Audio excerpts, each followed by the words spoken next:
మీరు ఎంత పర్ఫెక్ట్ గా స్టిచ్ చేసినా కూడా క్లయింట్ కి ఈ ఫిట్టింగ్ లో ఏదో ఒక ప్రాబ్లం వస్తుందా? వాళ్ళ మెజర్మెంట్ బ్లౌజ్ తో కొలిచినప్పుడు అన్ని పర్ఫెక్ట్ గా ఉన్నా కూడా మనం కుట్టిన బ్లౌజ్ వాళ్ళు వేసుకున్నప్పుడు ఫిట్టింగ్ లో చేంజెస్ వస్తున్నాయా?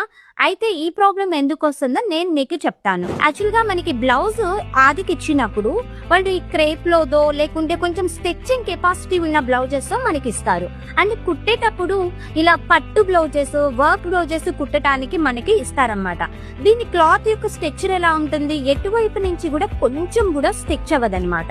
ఇలా స్టిచ్ అవ్వని క్లాత్ కి ఇప్పుడు నాకు ఈ బ్లౌజ్ కి మ్యామ్ ఇది ఆదికి ఇచ్చారనమాట. ఇది చూడండి, ఇది మొత్తం క్రేప్ బ్లౌజ్, ఎట్టు చూసినా కూడా కొంచెం సాగుతుందన్నమాట. ఇలా స్టిచ్ అవ్వటం వలన మనము ఎక్కడ మెజర్మెంట్స్ చెక్ చేసినప్పుడు అన్ని పర్ఫెక్ట్ గా ఉంటాయి.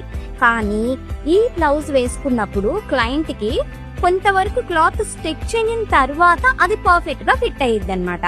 అది ఎంత వరకు వాళ్ళకి సాగినప్పుడు ఈ బ్లౌజ్ ఫిట్ అవుతుందో మనకి తెలియదు. సో ఇలాంటి ప్రాబ్లమ్స్ నుంచి మనం బయటపడాలి అంటే దీనికి ఒకే ఒక సొల్యూషన్ ఏంటో తెలుసా? క్లయింట్ ని ఇలాగే పట్టు బ్లౌజ్ ఆదికి ఇవ్వమని చెప్పి అడగాలి, లేదా అంటే బాడీ మెజర్మెంట్ ని ప్రిఫర్ చేయండి. అంతేకాని ఇలాగ స్టిచ్ అవుతున్న క్లాత్ తీసుకొచ్చేసి ఇలాంటి పట్టు బ్లౌజెస్ కి, వర్క్ బ్లౌజెస్ కి కుట్టమంటే ఫిట్టింగ్ లో కొంచెం చేంజెస్ రావటం అనేది సహజంగా వస్తూ ఉంటుంది.